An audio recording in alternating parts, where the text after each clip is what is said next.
నమస్తే అండి, నేను రజాక్. అనుకున్నట్టే జరిగింది. వీళ్ళు అటు తిప్పి ఇటు తిప్పి మెగా ఫ్యామిలీ దగ్గరికి వస్తారని అనుకున్నట్టుగానే వచ్చారు. చికిరి సాంగ్ రిలీజ్ అయ్యి ఎంతకాలం అయింది? దాదాపు 40-50 రోజులు వస్తుంది. కొన్ని మిలియన్ల కొద్ది వ్యూస్తో 150కి పైగా మిలియన్ల వ్యూస్ వచ్చినప్పుడు నేను వీడియో చేశాను. ఇప్పుడు ఆ చిక్రీ అనే ఒక సాంగ్లోనట సామాన్లు అనే ఒక పదం రాశాడంట ఎవరో లిరిసిస్టు. ఇప్పుడు మరి మెగా ఫ్యామిలీకి క్షమాపణ చెప్పాలి, రామ్ చరణ్ క్షమాపణ చెప్పాలి, దీంట్లో ఉన్నటువంటి లిరిక్స్ మార్చాలి, లేదంటే సినిమా ఆపుతామని చెప్పేసి ట్విట్టర్లో వైరల్. అసలు అనసూయకి లేదంటే శివాజీకి మధ్య జరుగుతున్నటువంటి యుద్ధంలో శివాజీ గారు ఏదో మాట్లాడితే దానికి అనసూయ గారు చిన్నమయ్య గారు ట్రిగ్గర్ అయిపోయి ఆ తర్వాత ఆయన చేత క్షమాపణలు చెప్పించుకొని ఆ తర్వాత మూవీ ఆర్టిస్ట్ అసోసియేషన్కి ఇవ్వాలి వెళ్ళడమే కాకుండా తెలంగాణ మహిళా కమిషన్ దగ్గర కూడా ఆయన నోటీస్ పంపించి 27వ తారీఖు ఆయన మహిళా కమిషన్ ముందు హాజరవ్వాలని చెప్పేసి ఇదంతా అయ్యింది కాదనట్లా. కానీ ఈ మధ్యలో అసలు సంబంధం లేనటువంటి మెగా ఫ్యామిలీని రామ్ చరణ్ గారి యొక్క పెద్ద సినిమాని వివాదంలోకి లాగడం జరుగుతుంది. ఎందుకు లాగుతున్నారు? రామ్ చరణ్ బయటికి రాలా, మెగా ఫ్యామిలీ బయటికి రాలా, పెద్ద సినిమా ప్రొడ్యూసర్ డైరెక్టర్ బయటికి రాలా, వాళ్ళు వచ్చి దీనికి సంబంధించి ఎక్కడో కూడా వాళ్ళు కామెంట్ చేయాలా. శివాజీ గారు మాట్లాడిన దాంట్లో కావచ్చు, అనసూయ మాట్లాడిన దాంట్లో కావచ్చు, వీళ్ళు ఏం ఏళ్ళు కాళ్ళు పొలలో చేతులు ఏం పెట్టలేదు. అయినప్పటికీ కూడా వీళ్ళని లాగడం అనుకున్నటువంటి ఇంటెన్షన్ ఏంటి? ఒక్కడొక్క రీళ్ళు ఇచ్చినాడు ఆ ఫేస్బుక్ మార్క్ జోకర్బర్గ్ బాబాయ్, అది ఇచ్చినాడు మనం చేసేవచ్చు. ఆ యూట్యూబ్ ఏదో ఇచ్చినాడు చేసేవచ్చు. ఏముంది, మన డేటాబేస్ ఫ్రీ కదా, పైగా జియో వాళ్ళు ఇంటర్నెట్ ఇస్తున్నారు, లేదంటే వైఫై తక్కువ రేటు మన దేశంలో వేసేవచ్చు, ఏం కాదు. అలా ఉందన్నమాట సంగతి. దాంట్లో సామాన్లు అనే ఒక లిరిక్ రాశారంటండి, అది పట్టుకున్నారంట. మరి అంతగానో అసలు నాకు ఇంతకాలం తెలియదు. ఆ సాంగ్ విన్నప్పుడు అసలు లిరిక్స్ ఏం పెద్ద ఇనపడిచాడు, ఒక్క తొక్క చెక్క పక్క అన్నట్టు ఉంటాయి అనమాట. సరే అదేదో బీట్లో పోతుంది అని చెప్పేసి అనిపించింది. కానీ మొత్తానికి అయితే అది బాగుంది, చాలా బాగానే ఉంటుంది. సాంగ్ మొత్తం కూడా బాగానే ఉంటుంది. లిరిక్స్ అది అర్థం చేసుకునే అంత టైము అదంతా కూడా మనకు ఉండదు. ఏదో వెళ్తుంది, ఏదో ఫ్లోలో ఊగుతూ అయిపోద్ది. కానీ దాంట్లో లిరిక్స్ అన్ని చెక్ చేసి దీంట్లో ఈ పాటలు ఏంది, ఇది రాశాడా, ఫస్ట్ శృతిలో ఇది రాశాడా, లేదంటే కనుక ఫస్ట్ చరణంలో ఇది ఉందా, దీంట్లో సామాను అని రాసేసాడు. అసలు సామాన్ అంటే మీనింగ్ ఏంటి చెప్పండి, నాకు తెలియదు. సామాన్ అంటే మీనింగ్ ఏంటి చెప్పండి. హార్ష్ రియాలిటీ మాట్లాడుకుందాం. ఇప్పుడు దాకా వచ్చేసినారు కదా, ఇక్కడ దాకా వచ్చినారు కదా, మెగా ఫ్యామిలీని టార్గెట్ చేసేదాకా వచ్చినారు కదా, ఈ వివాదంలోకి అసలు సంబంధం లేనటువంటి మనుషులు లాగారు కదా. సామాన్ అంటే ఏంటి, మీ భాషలో సామాన్ అంటే ఏంటి? బేసిక్గా సామాన్లు అంటే రాజ్యాంగంలో కావచ్చు, అంటే మన పార్లమెంటరీ లాంగ్వేజ్ ప్రకారం అదంటే కనుక ఒక భూత్ అని చెప్పేసి ఎక్కడైనా మనకు చెప్పబడిందా, లేదంటే మన తెలుగు నిఘంటువుల్లో సామాన్లు అంటే ఇవే అని చెప్పేసి ఎవరైనా ఎక్కడైనా రచించారా చెప్పండి. ఒక పదం రాశాడు అంతే, సామాను. దాన్ని ఎలా లాగుతా నాకు తెలియక అడుగుతా. సామాను అంటే ఏంటి? నా భాషలో సామాను అంటే ఇంట్లో ఉండేటటువంటి వస్తువులు, ఇంట్లో ఉండేటటువంటి వస్తువులే సామాను. అదే రాసినాడు అక్కడ. మహిళను ఉద్దేశించి రాయలేదు ఆడ. మీసాలు లేచిన ఇంకేదో లేచిన అని చెప్పినాడు. సామాను ఇంట్లో ఉన్నాయి, మీసాలు లేచిన అన్నాడు, అయిపోయిందండి అంతే. లిరిక్కి సంబంధం లేదండి. ఇప్పుడు ఆయన ఎలా టార్గెట్ చేస్తాను నాకు తెలియదు. వంకరగా మాట్లాడాలనుకుంటే మేము కూడా మాట్లాడతాం, ఎక్కడ దాకైనా మాట్లాడుకోవచ్చు. వంకర మాట ఎందుకు వచ్చింది, ఎందుకు టార్గెట్ చేస్తారు వాళ్ళు? మీరు రామ్ చరణ్ గారు ఏమన్నా వివాదంలోకి వచ్చినాడా? అసలు సామాను అనే పదాన్ని ఎవడో ఇన్స్టాగ్రామ్లో ఏదో అన్నాడు, దాని తర్వాత అది రకరకాల విధానాల్లో వెళ్ళింది. ఆ టైంలో అడ్వకేట్స్ కూడా అన్నారు సామాన్ అనే పదానికి మీరు అనొద్దులా అని చెప్పేసి అన్నారు. ఆడేం లేదు, ఒక ఆమె మాట్లాడుతుంటే సామాన్లు బాగుండాలని అని చెప్పేసి కామెంట్ చేస్తూ ఉంటాడు. ఆడక్కడ సామాన్లు ఏంటనేది కూడా చెప్పడం. కానీ అది ప్రొజెక్ట్ అవుతున్నటువంటి విధానం డిఫరెంట్గా ఉంది కాబట్టి సజ్జనార్ గారు కూడా రియాక్ట్ అయినారు. ఇలా అనడం కరెక్ట్ కాదు, ఒక మహిళకి సంబంధించి ఉద్దేశించి. ఎందుకంటే వాడు మాట్లాడేటప్పుడు ఎవరైతే ఆ మహిళ సదరు మహిళ ఇన్స్టాగ్రామ్లో రీల్స్ పెడతారో వాళ్ళు చదువుకోలేదు, ఆమె చదువుకోవాలా. ఏంటంటే ఫేమ్ కావాలి ఆమెకి. ఏదో ఒక 4 మాటలు మాట్లాడితే ఆ మాట్లాడేటువంటి మాటల్ని కొంచెం ట్రోల్ చేయడానికి కొంతమంది సిద్ధంగా ఉంటారు. ఆమె ఏదైనా వీడియో పెట్టడం ఆలస్యం, ఆమె పని ఇంకా లేచిన కాడ నుంచి వీడియో పెట్టడమే, ఏదో ఒకటి మాట్లాడతా. ఆ మాట్లాడిన ప్రతిసారి దానికి ఒక కౌంటర్ ఇవ్వడం స్టార్ట్ చేసినాడు. ఆమె మాట్లాడే ప్రతి మాటకి సామాన్ బాగుండాలంటే అని చెప్పి. అప్పుడు ఇది వెళ్తున్నటువంటి తీరు డిఫరెంట్గా ఉందని చెప్పేసి ఏకంగా సజ్జనార్ గారు కూడా రియాక్ట్ అయ్యి ఇలా మాట్లాడడం సమంజసం కాదు, దీనివల్ల నష్టాలు వస్తాయి. అడ్వకేట్స్ మాట్లాడినారు నష్టాలు వస్తాయని. ఎందుకంటే అక్కడ ఒక మహిళని పక్కన పెట్టుకొని ఆమె మాట్లాడిన మాటకి కౌంటర్ ఇచ్చినట్టు కాబట్టి అది. ఇక్కడ ఏ మహిళని పట్టుకున్నారు? బేసిక్గా సామాన్లు అంటే చెప్పా కదా, వస్తువులు, అచ్చ తెలుగులో వస్తువులు. దీన్ని పట్టుకొని రేపు పొద్దున అప్పుడు ఆ సాంగ్లో అంటే లిరిక్స్ మార్చాలని అంటే ఎంత విషయాన్ని నింపుకున్నారు.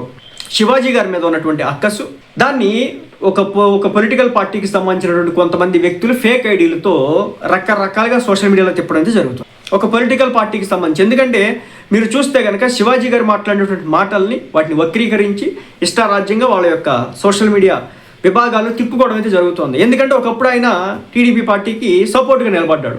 అలాగే పవన్ కళ్యాణ్ గారి మీద ఒక పాజిటివ్ కన్సర్న్తో ఉంటారన్నమాట శివాజీ గారు. అలాగే ఇప్పుడున్నటువంటి కేంద్ర ప్రభుత్వం మీద కూడా ఆయన కాంగ్రెస్ మీద ఒక పాజిటివ్ ఇంప్రెషన్ ఆయనకి లేదు. బట్ ఒకప్పుడు బీజేపీలో ఉన్నాడు, ఆ తర్వాత రాజకీయాలకు విరామం ఇచ్చేసి టీడీపీలోకి రాలేదు. బట్ టీడీపీ పార్టీకి సంబంధించి నారా చంద్రబాబు నాయుడు గారు అభిమానిగా ఉన్నారు ఆయన. ముఖ్యంగా 2019 ఎలక్షన్స్ ముందు గరుడ పురాణమో లేకపోతే గరుడ పక్షి పురాణం ఏదో మొత్తం కూడా చెప్పి ఆ టైంలో బాగా హైలైట్ అయినారు శివాజీ గారు. దాంతో ఇప్పుడు ఏంటంటే ఆయన వల్ల కొన్ని పార్టీలకు నష్టం జరిగిన మాట వాస్తవం ఆయన మాట్లాడడం కారణంగా. గత 5 సంవత్సరాల్లో కూడా ఆయన ఎత్తినటువంటి గొంతు ఏదైతే ఉందో కొన్ని పార్టీలు కొంతమంది నష్టం చేసింది. దాంతో ఇప్పుడు వాళ్ళు కూడా వాళ్ళకి దొరికినాడు కదా శివాజీ గారు. మరి శివాజీ సామాన్లు అంటేనే మీరు ఈ విధంగా క్షమాపణ చెప్పించుకున్నారు. మరి రామ్ చరణ్ పెద్ద సినిమా పాటలో మరి సామాన్లలోనే మరి ఆయన చేత క్షమాపణ చెప్పించారా అంటే ఎంత మైండ్ సెట్ ఎలా అయిపోతుందో చూడండి రాజకీయాల వీళ్ళకి. ప్రతి దానికి కూడా అసలుకి ఒక తెలుగు భాషకి లేదంటే ఒక తెలుగు పదానికి నానార్థాలు ఇలాంటివి ఉంటాయి అని కానీ ఏమీ ఉండవు. మనకేం తెలియదు. పర్యాయ పదాలు నానార్థాలు ఉంటాయని ఏం తెలియదు మనకి. సామాన్ అనే భాషకి మహిళకి సంబంధించినటువంటి శరీర భాగాలకి అసలు ఎక్కడ సంబంధమే లేదు. ఎవడో ఒక తింగరెదవా ఆమె చేసినటువంటి వీడియో కింద వైరల్ అవడం కోసం అని చెప్పేసి ఆమెను ట్రోల్ చేయడంలో భాగంగా ఒక పనికిమాలిన డైలాగ్ వాడితే దాన్ని పట్టుకొని దాన్ని సామాను అనే పదం ఎత్తంగానే మహిళలకు సంబంధించినటువంటి భాగాలు అనే విధంగా ఈరోజు తీర్చిదిద్దినటువంటి తీరు ఏదైతే ఉందో దీనంత రోత ఇంకొకటి లేదు సమాజంలో. మీకు ఇంత కడుపమంట మెగా ఫ్యామిలీ అంటే, రామ్ చరణ్ గారు అంటే ఇంత కడుపమంట. వాళ్ళ సినిమా ఒకటి బయటకు వస్తుందంటే వాళ్ళ మీద ఇంత ఏడుపా. వాళ్ళ సినిమాలు వస్తున్నాయంటే చాలు మా టైటిల్ పెట్టారు, మాకు సంబంధించినటువంటి స్టోరీని వాడేసుకున్నారు, ఈ సాంగ్లో మాకు ఉపయోగించుకున్నటువంటి పదాలు ఉపయోగించినారు. ఇదే జరిగింది. ఎక్కడ రంగస్థలం అనే సినిమా వచ్చినప్పుడు రామ్ చరణ్ గారి సినిమా పాటకి సంబంధించి ఒక పురుగును ఉద్దేశించి మాట్లాడితే మా కులాన్నే టార్గెట్ చేసిన రామ్ చరణ్ అని చెప్పేసి అప్పుడు సినిమా మీద భారీ స్థాయి యుద్ధం. నిజంగా పురుగుని అలా పిలవాలంటే పిలుస్తారు, అలాగే పిలుస్తారు.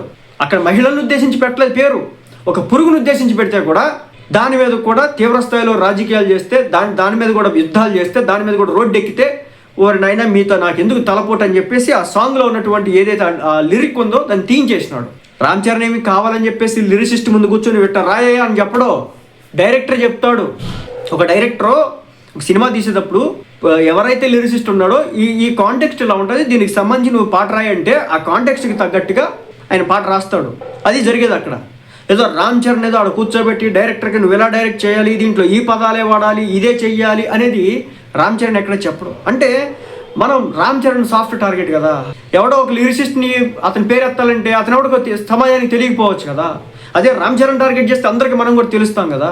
ఇలాంటి తుత్తరపాటుతో జీవితాన్ని గడుపుతున్నటువంటి వ్యక్తులకి నాకు తెలిసి జీవితంలో మనశ్శాంతి అనేది ఉండదు. వివాదాలకు దూరంగా ఉండేటటువంటి వ్యక్తి, 10 మందికి సాయం చేసేటటువంటి వ్యక్తి, మనం బతుక్కి మన జేబులో నుంచి ₹1 కూడా విధిల్చాం మన బతుకులకి.